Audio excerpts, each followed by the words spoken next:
Hello, welcome to the Honest Wargame. I'm your host, Rob. This is the Age of Sigmar Stat Center, where every week we look on a Monday live in front of a studio audience. Shout out to the studio audience. We look at the event results that have happened over the weekend, and we ask ourselves, what are the current trends? What armies are hot right now? And what is happening in the meta? Now, obviously, this is a really interesting time because just Wednesday or Thursday, I think it was Wednesday last week, we got the Battle Scroll update, which had a significant impact on several different armies, and for some reason, ogres. I don't know why.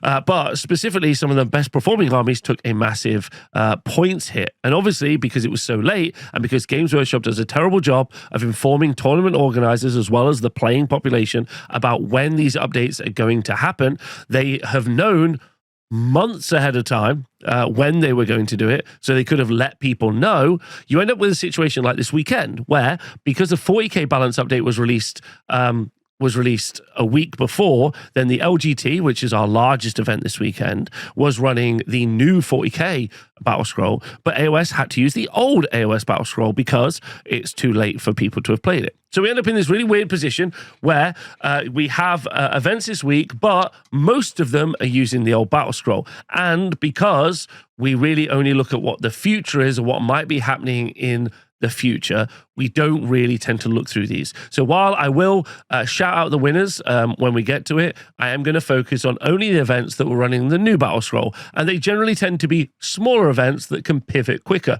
Like, for instance, I ran an event with 24 people. All 24 players didn't really mind changing up their list last minute, but that doesn't seem very fair to ask when you've got 70 people, some of whom have maybe traveled from another country. So again, just a big plea to Games Workshop and also anyone who might have Games Workshop's ear to talk to them about letting people know when these updates are going to emerge. These are not surprise updates. They're every 3 months. Games Workshop know when they're going to put them out. That's okay. It's written into their schedule. We know it's going to be a Wednesday because it's been Wednesday every time. For like a random Wednesday. I don't know also why it's not Monday. If they also change them on Monday, this has become a rant about a Battle Scroll, but I'm doing it anyway. And I'm doing it for all of you. I'm also doing it for tournament organizers, but I'm generally doing it for everybody. Why not do it on a Monday? That gives you the maximum amount of a week to let people change lists and not affect their tournaments. Games Workshop know people have Warhammer tournaments every weekend and have done for decades. So actually, I'm going to make a separate video about this, but I'm going to be much ruder. TLDR, they should be on a Monday at least. So that means the London Grand Tournament with 70 players, the GT Gontiga event in Spain, the La Reine de Crucif in France, and also the Baltic Bash GT in Germany all use the old Battle Scroll, so I'm not going to bother looking at the list in any detail. However, we are going to look at the Romgate Rebellion. So that means I ran the biggest event this week. Yes, let's go me. In England. Then we had Border Wars in Australia.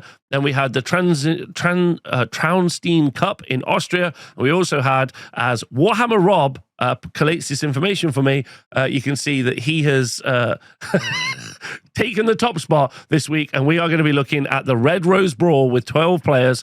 Apparently the best event run by the best club.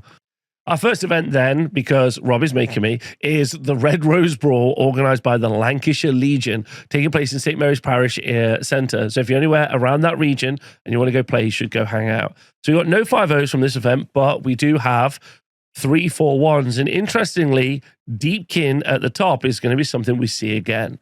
So Annette Deepkin, played by Sam Dutton-Taylor, has got Restless Energy and Scouting Force. This will be with the amendment to Scouting Force that happened in the Battle Scroll update, which makes it slightly harder to do. He's running a list called Confidence is a Preference for the Habitual Voyeur of what is known as Shark Life. Is that Blur or Pulp? Either one. I think if you're from North America, I don't think you know who they are. Anyway, Annette Deepkin are running a list called ATC Predators. Running Battle Formation ATC Predators with Scouting Force Restless Energy, as I said, with an Eidolon Mathel on the Sea, an Alapex, another Alapex, and then the Oracle of the Abyss, an Alapex, and then the Regiment Renowned, the Skyport's Profiteers, which for some reason didn't get their rules fixed in the Battle Scroll update, so expect to see them almost all the time. So congratulations to Sam That's great. I think we're going to see Deepkin supremacy over the next 3 months. Daryl Jones with new Flesh Eater course. Don't forget, they got some pretty savage points updates. Got this called "What Do You Call a Man Who's About to Be Knighted?"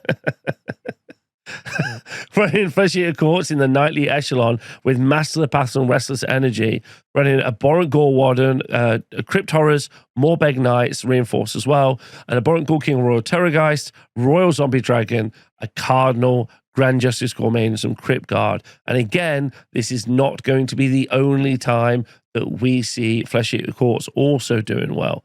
And then finally, Paul Bowden is running Fire Slayers, running a list called Just Bear With Me, which was a Scales of Volcatrix list running Master Paths and Restless Energy with a Rune Father on Magmadroth, a Rune Son on Magmadroth, and then a Rune Master, another Rune Son on Magmadroth, another Rune Son on Magmadroth, and then 10 Hearthguard Berserkers with Broad Axes and 10 Volkite Berserkers with Bladed Sling Shields. What's interesting, I think, about Fire Slayers is I do not think that they got slammed on points at all. I think the soggy updates were great for them, and I think if you can be bothered to play them, they're going to continuously keep doing well over this GHB.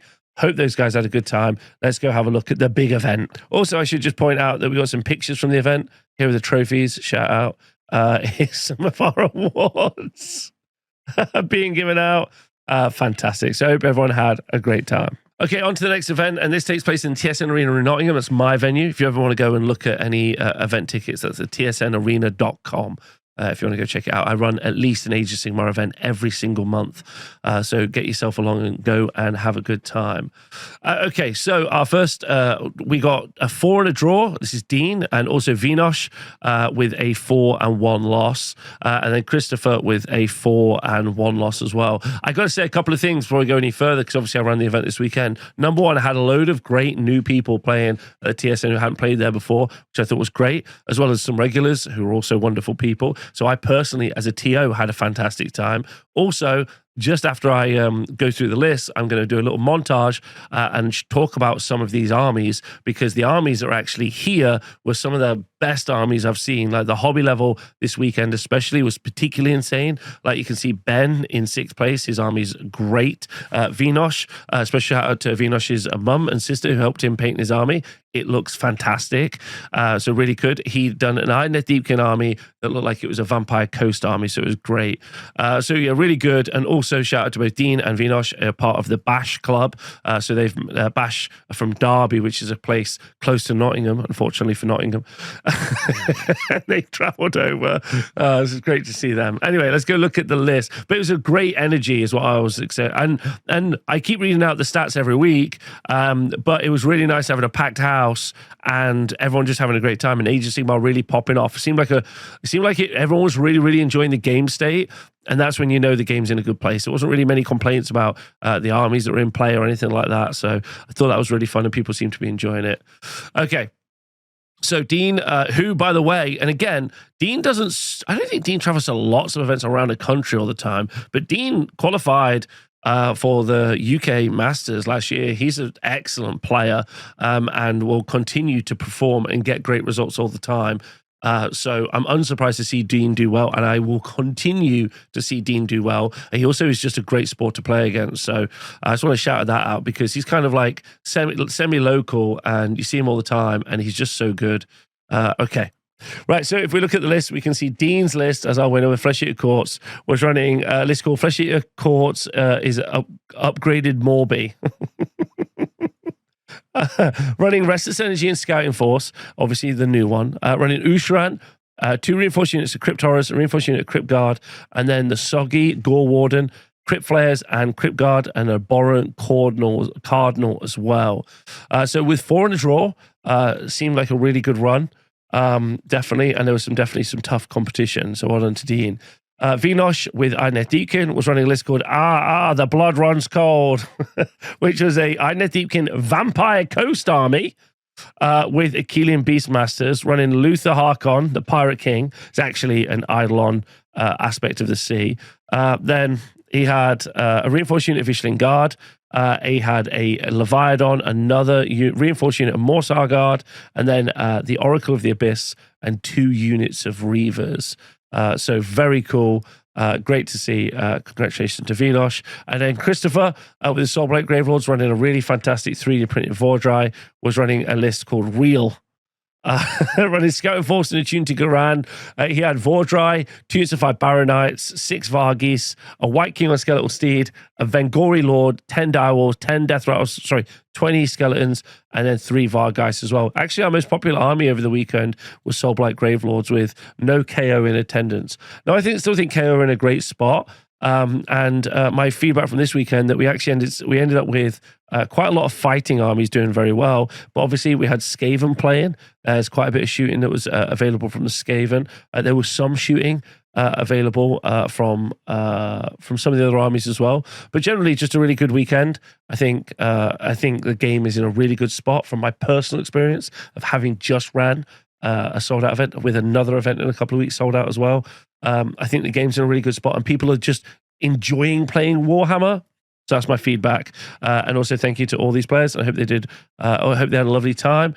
And also just loads of new people who I got to meet, which I thought was great. And I just want to say thank you. So loads of love. Let's go look at the next event. Our next event takes us to New South Wales for an event called Border Wars 2025, organized by Zach Stevens, taking place at this venue. So if you are around the New South Wales area and want to hook up with some people to play some tournaments or games, you should go there. Okay, so if we look at the 5-0 and the 2-4-1s, we can see it's a real fighting meta now. We've got Slaves to Darkness, Nighthorn, and Cruel Boy. So Joel Graham running Slaves to Darkness, running a list called Archie Uses the Dennis System. Wow.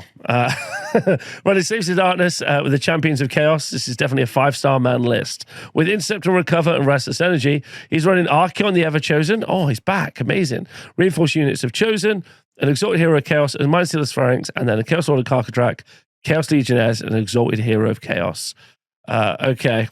This is pretty amazing. Seeing Archeon make a return to the tables, maybe with less objectives on the board. That could be pretty good. 5-0, that's great from Joel, who always does really well.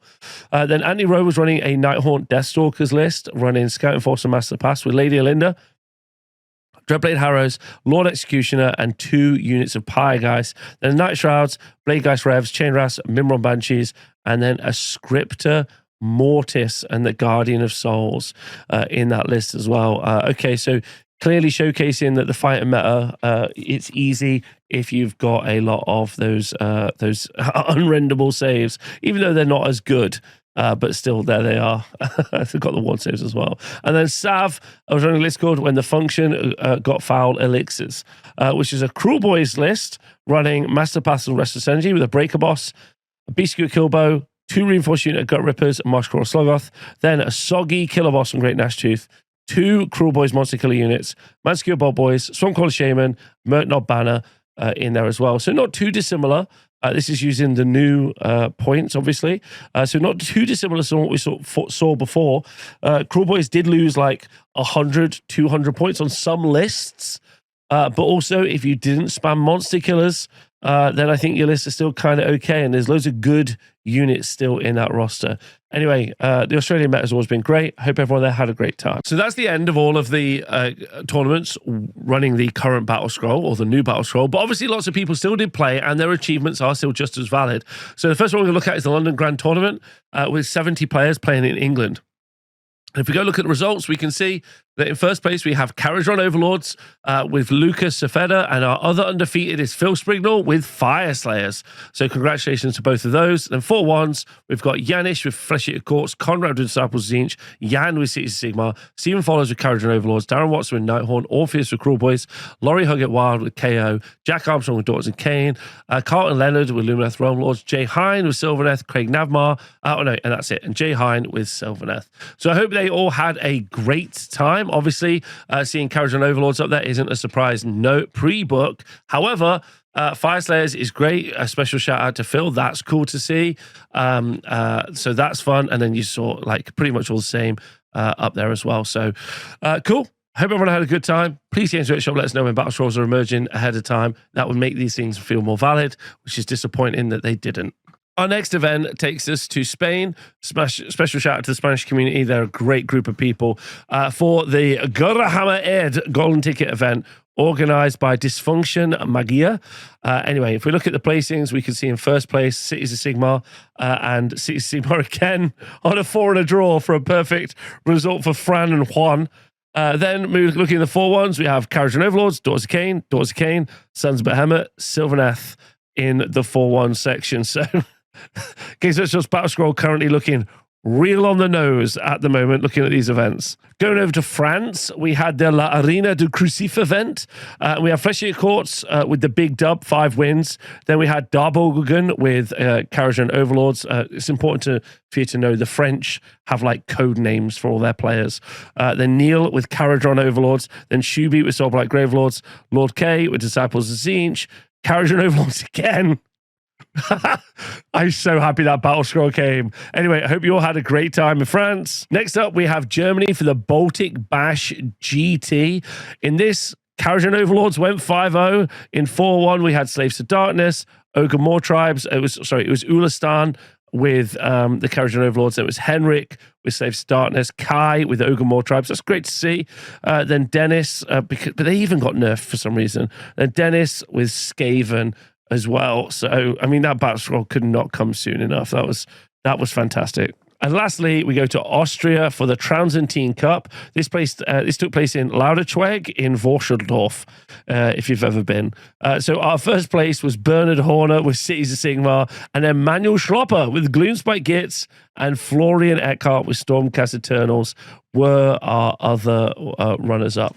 So a pretty, not a quiet week by any stretch of the imagination, because this event had, there were 8 events this weekend. We had 233 players. And if you watch the video that I did last week about the Battle Scroll, after the Battle Scroll, we know that there are more people playing Age of Sigmar right now.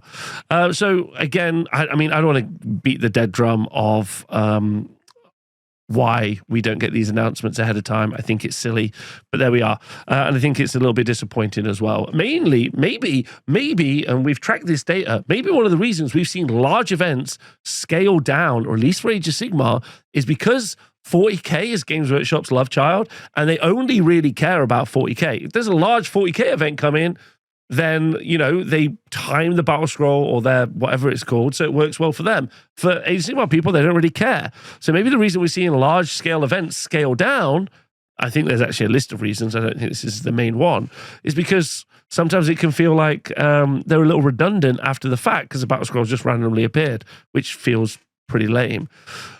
So anyway, that's this week's results. My personal experience from this weekend is it felt like there was a real opportunity to do some real fighting. There's a lot of fighting units, a lot of units having big combats, which I thought was pretty interesting, pretty important. A lot of bodies on the board as well, which I thought was good. And also speed, the ability to move across the board.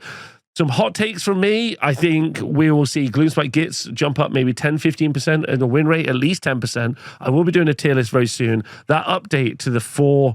to give chariots to Gloomspite Gitz and give them foxes of old from 3rd edition is, I think, insane. So we're going to have to see what happens there.